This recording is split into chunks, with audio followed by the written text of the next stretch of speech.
El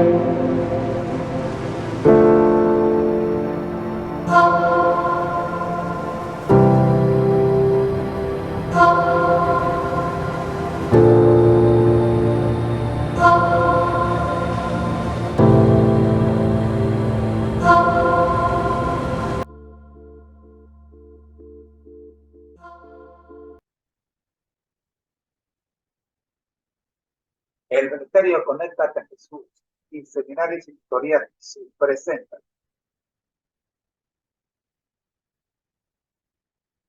la serie Feliz para Siempre en su séptimo segmento, tomo 5, El conflicto de los siglos, capítulo 2, o segunda parte. Escuchemos a los hermanos de la Verdad Ilustrada con el segundo video titulado La Fe de los Mártires. Recuerden que la última lección ya vimos el primer video, vamos a ver ahora el segundo. Escuchemos.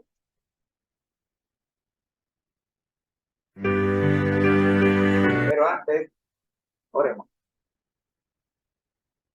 Dios nuestro y Señor Jesucristo, gracias por permitirnos estudiar el capítulo número 2 del conflicto del siglo. Oramos, buen Dios, para que usted nos diga. Por Jesús. Amén. La fe de los mártires. Escuchemos. Ahora sí.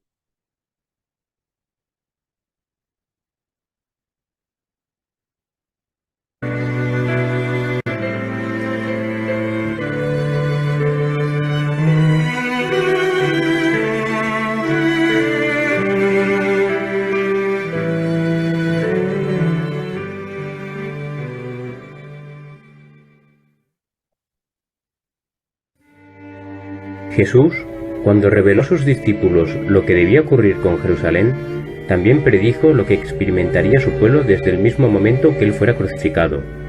Jesús predijo la medida de aflicción que los gobernantes del mundo impondrían a la Iglesia de Dios, su humillación, escarnio y los sufrimientos por los cuales él también pasó. La enemistad que contra el Redentor del mundo se despertó iba a manifestarse contra todos los que creyesen su nombre. Los poderes de la tierra y del infierno se congregaron contra Cristo a través de sus seguidores. El paganismo previó que de triunfar el cristianismo, sus templos y altares serían destruidos y por lo tanto reunió sus fuerzas para destruir el cristianismo. Así se encendieron los fuegos de la persecución y los cristianos fueron despojados de sus posesiones y expulsados de sus hogares. Muchísimos sellaron su testimonio con su sangre. Esas persecuciones empezaron bajo el gobierno de Nerón cerca del tiempo del martirio de Pablo y continuaron varios siglos. Los cristianos eran inculpados calumniosamente y señalados como la causa de las mayores calamidades, hambres, pestes y terremotos.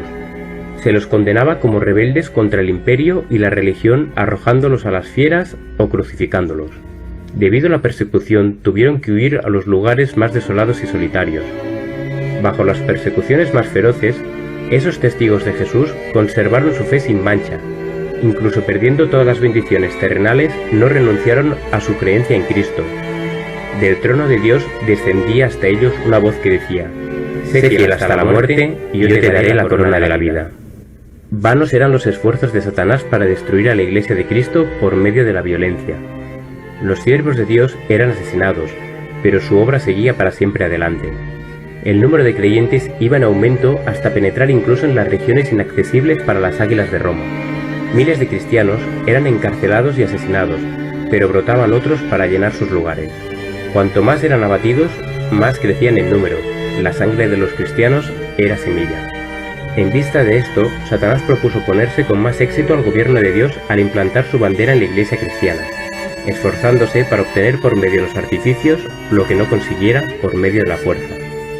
El paganismo fue inducido a aceptar una parte de la fe cristiana, a la vez que rechazaban otras verdades esenciales.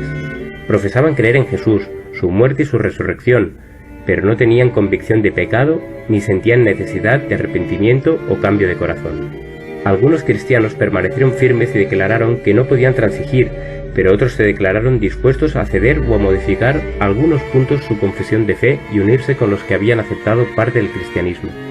Bajo el manto de un supuesto cristianismo, Satanás se fue introduciendo en la iglesia para corromper la fe de ella y apartarla de la verdad, Así es como se realizó la unión del cristianismo con el paganismo.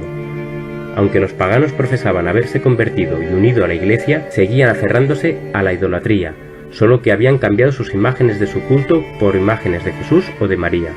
Las doctrinas falsas, los rituales supersticiosos y las ceremonias idolátricas se incorporaron a la fe y al culto. La religión cristiana se corrompió y la Iglesia perdió su pureza y poder. Sin embargo, hubo creyentes que no se dejaron extraviar por esos engaños.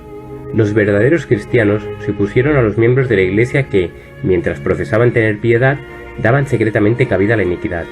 Mientras hubo persecución, la Iglesia permaneció relativamente pura, pero al cesar aquella se agregaron a esta quienes eran menos sinceros y consagrados, y así quedó despejado el camino para que Satanás pusiera un pie dentro de ella. Cuando los cristianos consintieron unirse con los paganos que solo se habían convertido a medias, entraron en una senda que los apartó más y más de la verdad.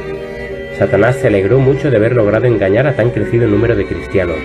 Luego ejerció aún más su poder sobre ellos y los inspiró a perseguir a los que permanecían fieles a Dios. Entonces la Biblia no fue aceptada como regla de fe, y a la doctrina de la misma se le llamó herejía.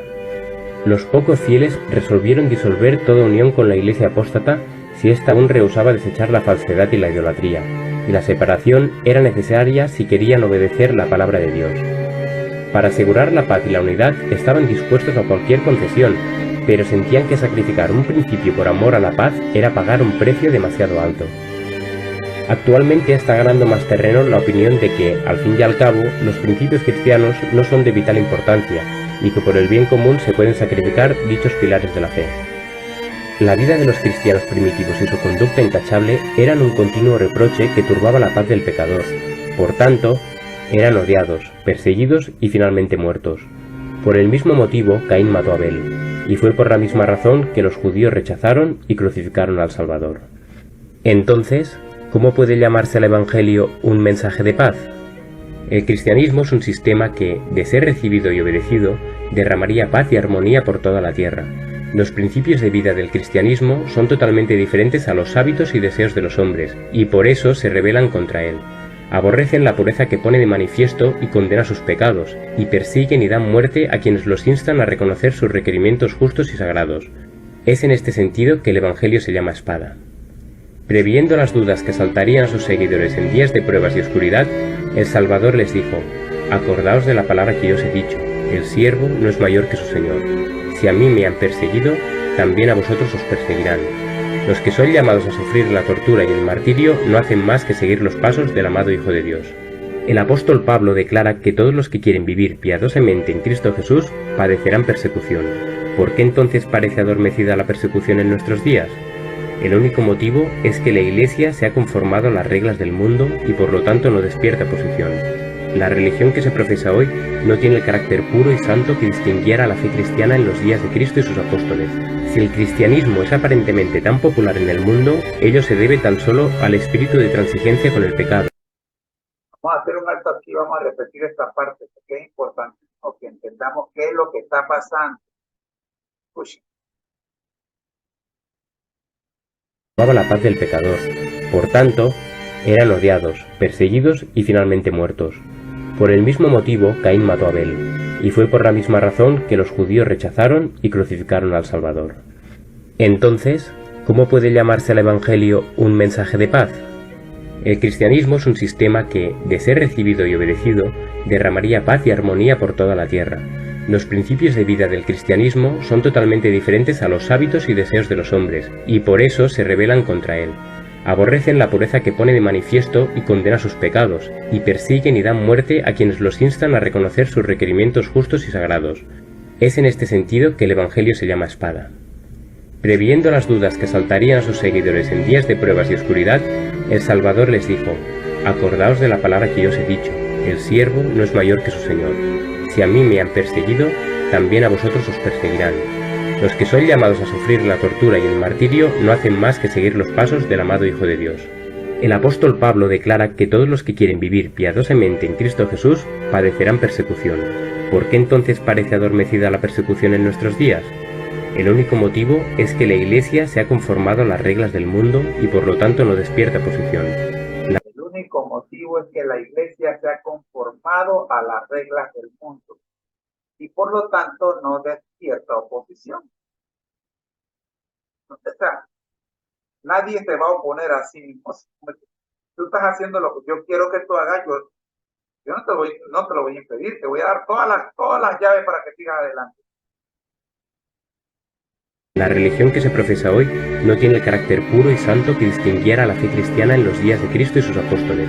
Si el cristianismo es aparentemente tan popular en el mundo, ello se debe tan solo al espíritu de transigencia con el pecado, a que las grandes verdades de la palabra de Dios son miradas con indiferencia y a la poca piedad vital que hay en la Iglesia.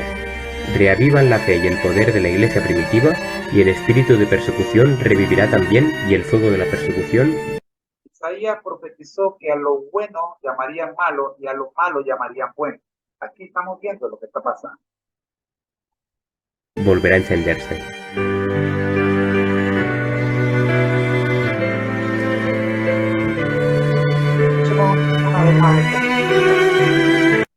El mundo y por lo tanto no despierta oposición. La religión que se profesa hoy no tiene el carácter puro y santo que distinguiera a la fe cristiana en los días de Cristo y sus apóstoles. Si el cristianismo es aparentemente son totalmente diferentes a los hábitos y deseos de los hombres, y por eso tomaba la paz del pecador. Por tanto, eran odiados, perseguidos y finalmente muertos.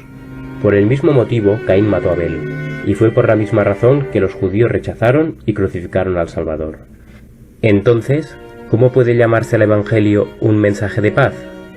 El cristianismo es un sistema que... Escuchen esta parte. ¿Cómo puede llamarse el Evangelio un mensaje de paz? Una de las razones principales por la cual tenemos que estudiar, que probablemente cuando a usted se le dieron los estudios bíblicos, a usted se le enseñó o usted creyó que se le estaba prometiendo que cuando usted tomara la decisión de seguir a Cristo, todos sus problemas terminarían, que tendría paz. Y ahora, después de un tiempo de estar siguiendo el Evangelio, usted se encuentra que sus problemas no se han resuelto y que la paz no ha llegado. Entendamos bien lo que significa ser cristiano. Porque una de las cosas que usted debe saber es que si Cristo tuvo problemas y tuvo que enfrentar los problemas, es porque el sufrimiento viene incluido en la vida del cristiano. Pero ahora, la diferencia es que no está sufriendo solo.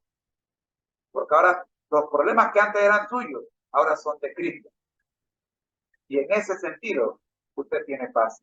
Él se encarga de ellos. Usted solamente preocúpese por hacer su voluntad. Escuchemos. De ser recibido y obedecido, derramaría paz y armonía por toda la tierra. Los principios de vida del cristianismo son totalmente diferentes a los hábitos y deseos de los hombres, y por eso se rebelan contra él. Aborrecen la pureza que pone de manifiesto y condena sus pecados, y persiguen y dan muerte a quienes los instan a reconocer sus requerimientos justos y sagrados. Es en este sentido que el Evangelio se llama espada. Previendo las dudas que asaltarían a sus seguidores en días de pruebas y oscuridad, el Salvador les dijo: acordaos de la palabra que yo os he dicho, el siervo no es mayor que su Señor. Si a mí me han perseguido, también a vosotros os perseguirán. Los que son llamados a sufrir la tortura... Aquí está lo que les acabo de decir. No espere que como te hiciste cristiano, tus problemas terminaron. El mismo Jesús fue perseguido.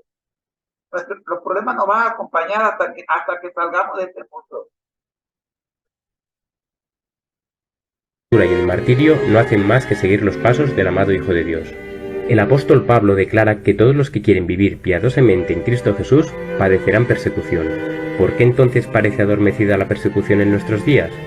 El único motivo es que la Iglesia se ha conformado a las reglas del mundo y por lo tanto todos los que quieran vivir piadosamente en Cristo Jesús padecerán persecución.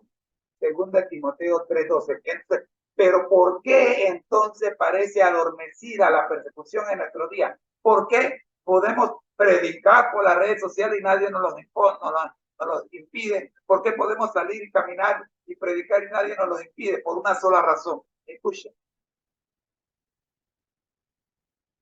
Por lo tanto no despierta oposición. La religión que se profesa hoy no tiene el carácter puro y santo que distinguiera a la fe cristiana en los días de Cristo y sus apóstoles. Si el cristianismo es aparentemente tan popular en el mundo, ello se debe tan solo al espíritu de transigencia con el pecado, a que las grandes verdades de la palabra de Dios son miradas con indiferencia y a la espíritu de transigencia con el pecado. En otras palabras, hemos aceptado que el pecado viva con nosotros en nuestra vida y no vemos nada malo en eso. poca piedad vital que hay en la Iglesia. Reavivan la fe y el poder de la Iglesia primitiva, y el espíritu de persecución revivirá también, y el fuego de la persecución volverá a encenderse. Por eso tenemos que estudiar. Por eso es que tenemos que estudiar Hechos de los Apóstoles. Necesitamos reavivar la fe viva que tenían los apóstoles hoy día en medio de nuestro pueblo.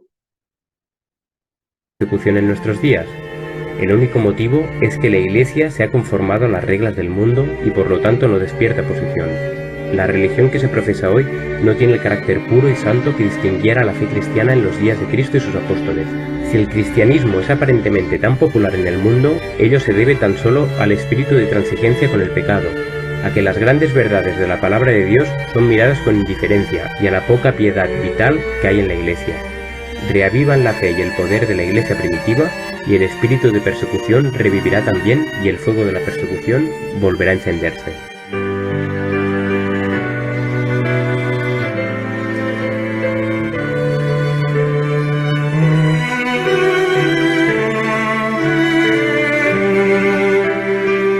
Para que se suscriba a la página La Verdad Ilustrada.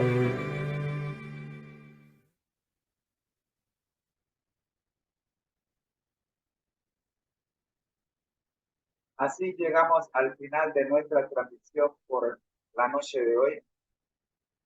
Les invitamos a que nos acompañen mañana a las 6:30 de la mañana, hora de Panamá, cuando estaremos viendo al pastor Ted Wilson y las doctrinas fundamentales. Recordemos que estamos escuchando las doctrinas fundamentales con nuestro presidente, el pastor Ted Wilson. Así que la invitación es para que nos acompañen mañana, hoy no, mañana vamos a estar con el pastor Ted Wilson a las 6:30 de la mañana en punto de primero. Gracias.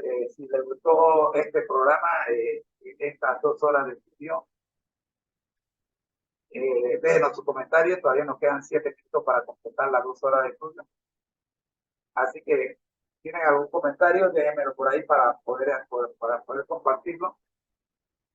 En realidad, estoy muy agradecido con ustedes por habernos acompañado. Y gracias por todos los corazones que quieran darnos. Gracias a los muchachos en la plataforma juvenil y en las demás plataformas, en Twitter, en Instagram, en Facebook, donde están transmitiéndose, en Facebook, en YouTube. Gracias por retransmitir este programa. Ha sido una producción del Ministerio Conéctate en la voz de su hermano Cristo José Moreno. Vamos a orar. Padre nuestro que estás en el cielo, santificado sea tu nombre. Señor, la situación en el mundo, pero sobre todo en nuestro territorio, nos preocupa en gran manera porque somos conscientes de que si hubiésemos hecho lo que teníamos que haber hecho en el cumplimiento de la gran comisión, las cosas serían diferentes.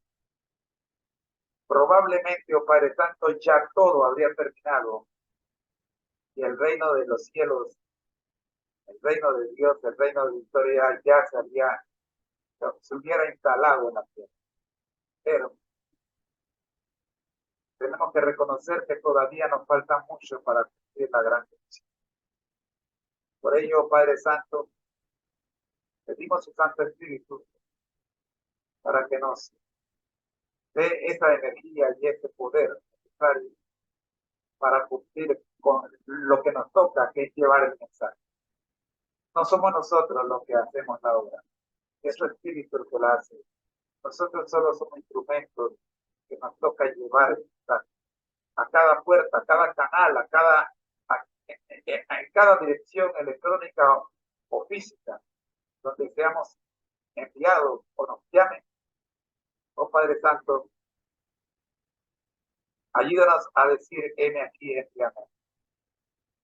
Si hay invitaciones para predicar, como tenemos para presentar el mensaje la próxima semana en Nueva Libia, oramos, buen Dios, para que usted nos conduzca.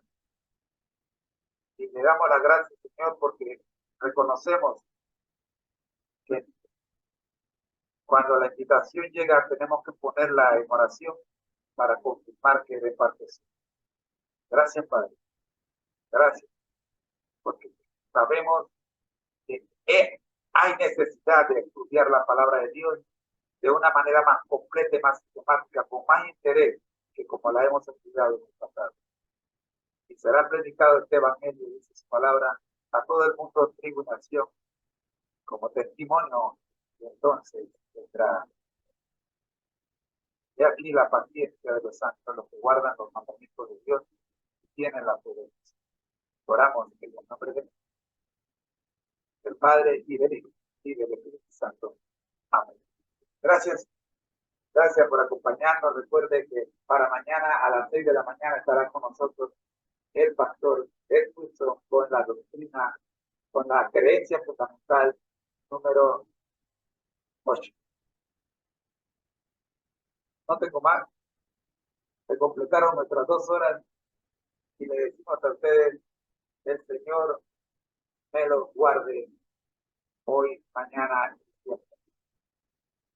Bendiciones.